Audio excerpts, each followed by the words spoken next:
So at the bottom of the planetary display we have Shesha holding up the earth. This is Shesh, the empowered incarnation. There we have Ananta speaking Bhagavatam to the four Kumaras, and above the 7 subterranean planets. Here we can see Jambudvip, the central island of Bhumandala, and Bharatvarsha is situated on the southern side of that. There's 8 other Varshas with Ilavrita Varsha in the center, various supporting mountains with large trees upon them, described in Srimad Bhagavatam. In the very center of Ilavrita Varsha is Mount Meru, a golden mountain. Atop Mount Meru are the cities of important demigods, Lord Brahma in the center, 8 Dikpalas in the cardinal directions and sub-directions. Moving out, we can see the broader Bhumandala, 7 concentric islands and oceans surrounding them. The 7th of these islands is Pushkaradweep. On that island is Manasotra mountain, and on the mountain there's various cities of demigods such as Indra.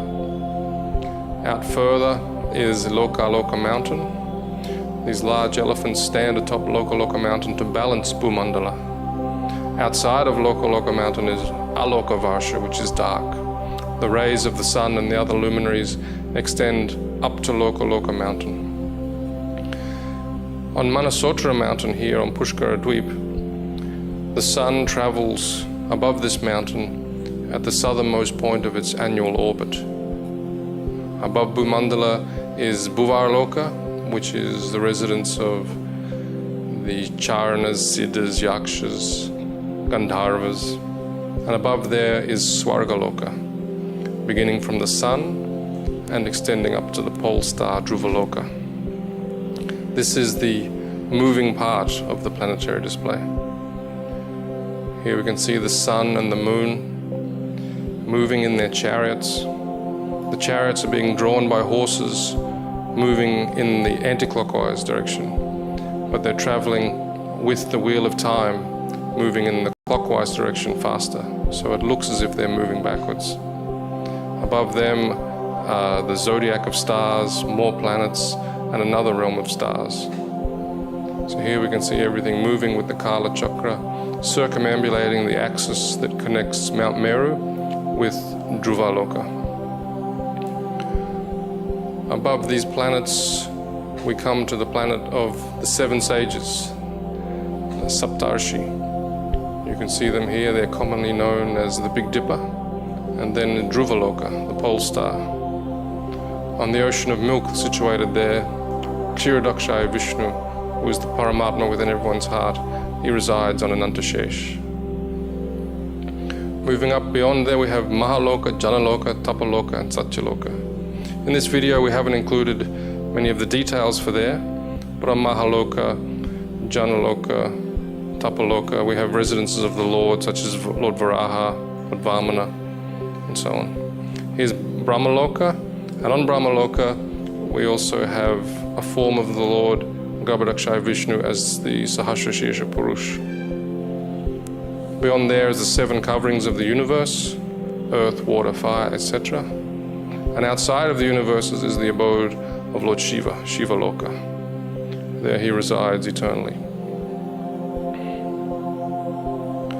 Beyond Shiva Loka, we come to Mahavishnu, Karanodakashaya Vishnu, with innumerable universes that are emanating from the pores of his transcendental body. Here you can see him being served by Rama Devi. Then we come to the Brahmajyoti, the effulgence of the Lord's transcendental body. Penetrating through the Brahmajyoti, we come to the Vaikuntha planets. We're showing 24 planets of the Vaikuntha realm in this model. The Lord with 4 arms is holding the conch, disc, club, and lotus, and the various combinations of those 4 make 24. Then we come to Goloka Vrindavan. Here we can see Radha Madhava, but we'll also be showing the other primary rasas. Krishna with the cowherd boys, Krishna being served, Krishna with Mother Yashoda. So this is an overview of the planetary display to be shown in the main dome of the temple.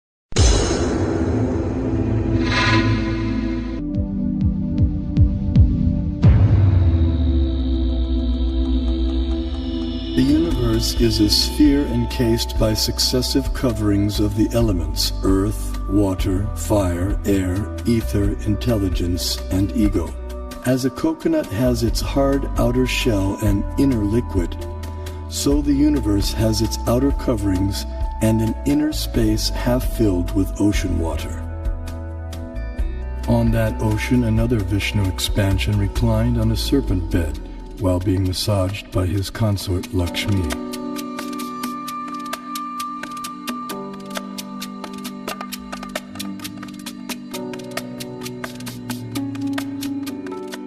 From his navel arose a lotus on which Brahma was born. Initially, the universe was pitch dark and Brahma engaged in meditation. Then he was empowered to create the universe. This account of creation may appear fantastic to some, but modern scientific theories also require fantastic leaps of faith to explain the origin of the universe. Vedic cosmology explains that the universe is made up of 14 vertically arranged planetary systems, or lokas. Each system resembles a galaxy and comprises stars, planets, and other celestial bodies. The topmost planetary system is Satyaloka, the abode of Brahma, which is at a height of 1.87 billion miles above Earth. Below the Satyaloka planetary system is the Tapaloka planetary system, the abode of the ascetics, which is at a height of nearly 1 billion miles above the Earth. Here, the ascetics live in a solitary, serene environment conducive for yoga and meditation on transcendence. Their disciplined life of joyous austerity prepares them for returning back to the non-material world.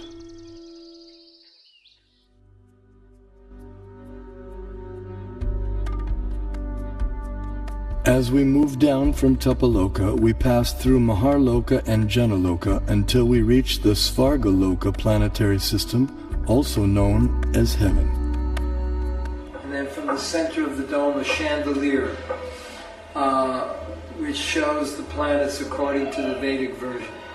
This planet is a star. Is rotating from east to west, and it is hanging like the chandelier, taking shelter on the pole star, that we can see every night. That the pole star or the North Star remains fixed and does not orbit in the sky is well known to astronomers and sailors alike. Less known is the fact that the pole star rotates powerfully on its own axis. The ancient Vedic text called Matsya Purana explains, the planets and stars are all attached to the pole star by invisible astral cords of wind called pravaha. The revolution of the pole star causes the orbital motion of other planets and stars. Through meditation, yogic astronomers visualize the planets and stars as different parts of the body of Shishumar, the transcendental dolphin. The pole star, the topmost of the heavenly planets, is like the capital of the middle universe. Here, the third form of Vishnu resides on an ocean of milk. In times of universal disturbances, the demigods headed by Brahma come here to appeal for help. The pole star is also the abode of Dhruva, a pure and exalted devotee of the Lord.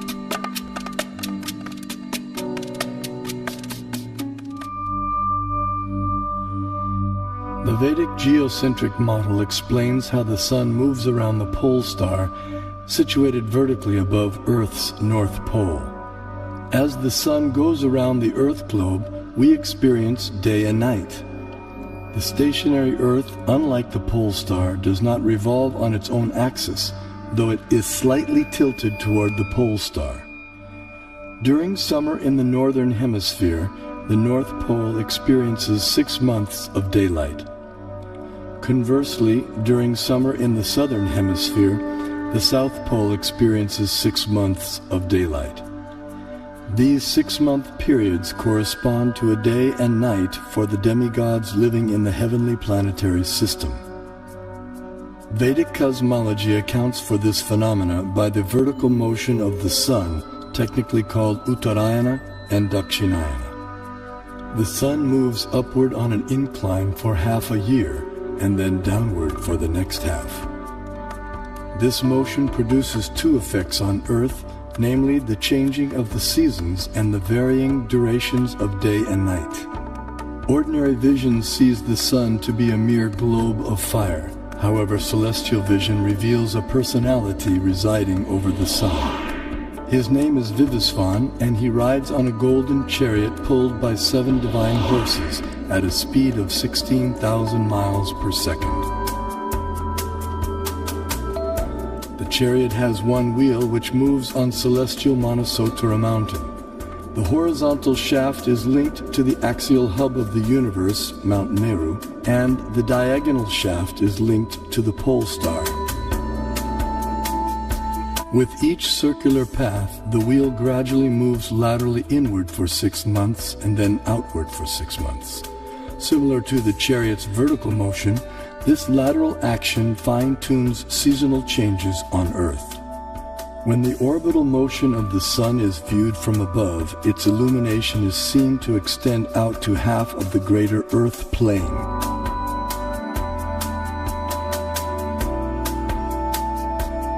During its orbit, the sun passes over the 4 cities situated in the 4 cardinal directions. The city over which the sun is passing experiences noon, and the city in the opposite direction experiences midnight. The 2 other cities experience sunrise and sunset. Although Bhumandala literally means the circle or mandala of the Earth, it has little in common with the Earth on which we stand. The diameter of Bhumandala is given in the Bhagavatam, and it is about the size of the orbit of Uranus.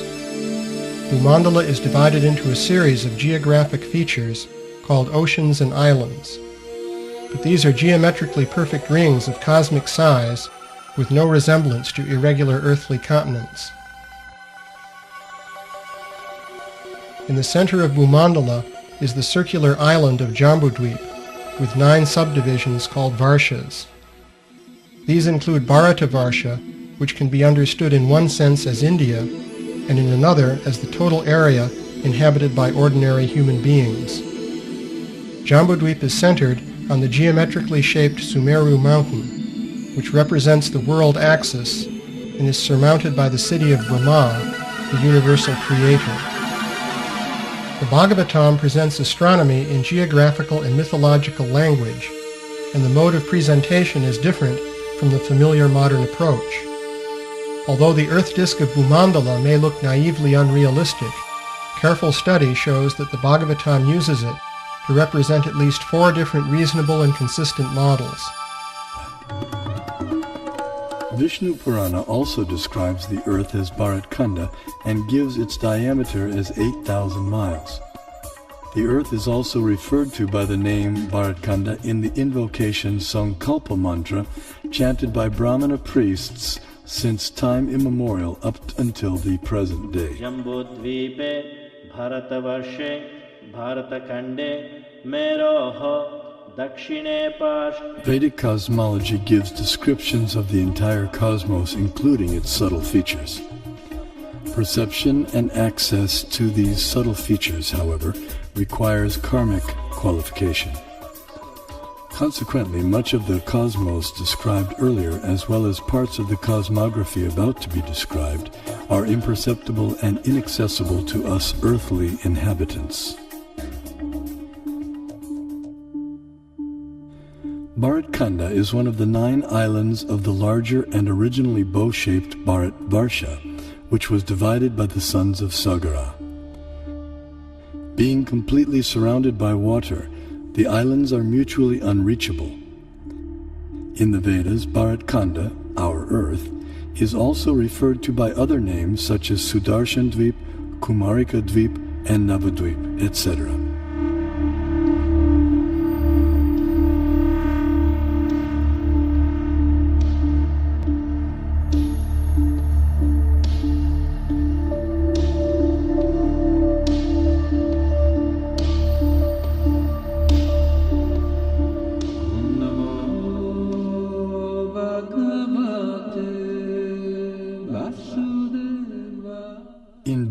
Varsha, the famous mountains known as the Himalayas, are tall and immovable.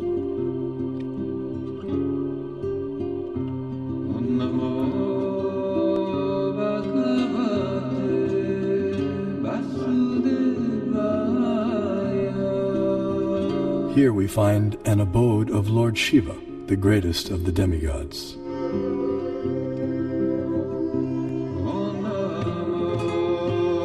In the center of Jambudvip stands the most extraordinary divine golden mountain called Meru. Meru is shaped like an inverted cone, and it is the sporting place for the demigods. Around Meru are many supporting mountains called Kesara. Jambudvipa is 0.8 million miles in diameter and is surrounded by the saltwater ocean of the same width. On top of Mount Meru is a resort of Brahma called Manavati. The famous celestial river Ganges descends to the center of Manavati and then flows out into 4 directions. Surrounding Manavati in the 8 directions are the resort cities of the chief demigods. One of these cities is Amaravati, the resort of Indra, king of heaven. King Indra lives here in majestic opulence, attended to by musicians, dancers, and reciters. The greater earthly planetary system extends out to the edges of the universe and has a diameter of 4 billion miles. Known as Bhumandala, shaped like a lotus flower, it has 7 concentric islands and oceans with Mount Meru as its pericarp.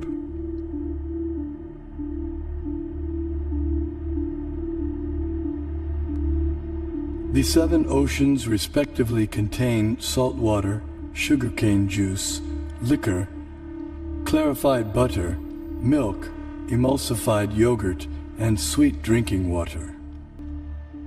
4 elephants of inestimable size are placed at the 4 directions for balancing the greater earth.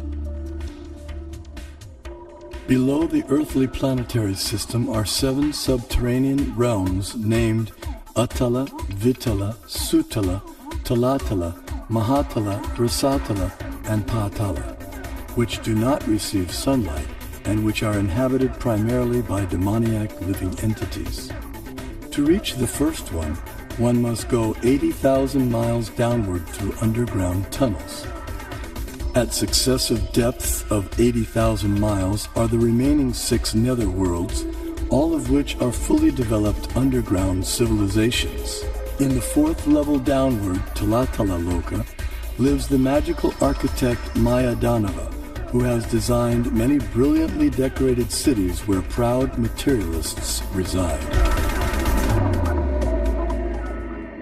Below the netherworlds are the 28 hellish planetary systems.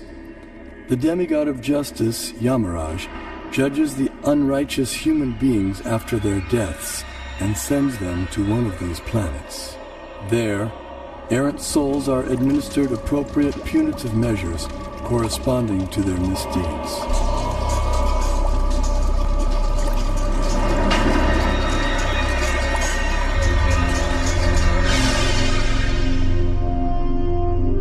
The earthly and subterranean planetary systems rest upon one of the hoods of the gigantic divine serpent, Shesha. Shesha in turn is held up by the colossal transcendental tortoise, Kurma. And Kurma resides in the ocean that fills half the universe.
शुक्लाम्बरधरं विष्णुं शशिवर्णं चतुर्भुजं प्रसन्नवदनं ध्यायेत् सर्वविघ्नोपशान्तये व्यासं वसिष्ठनप्तारं शक्तेः पौत्रमकल्मषम् पराशरात्मजं वन्दे शुकतातं तपोनिधिं व्यासाय विष्णुरूपाय व्यासरूपाय विष्णवे नमो वै ब्रह्मनिधये वासिष्ठाय नमो नमः अविकाराय शुद्धाय नित्याय परमात्मने सदैकरूपरूपाय विष्णवे सर्वजिष्णवे यस्य स्मरणमात्रेण जन्म संसारबन्धनात् विमुच्यते नमस्तस्मै विष्णवे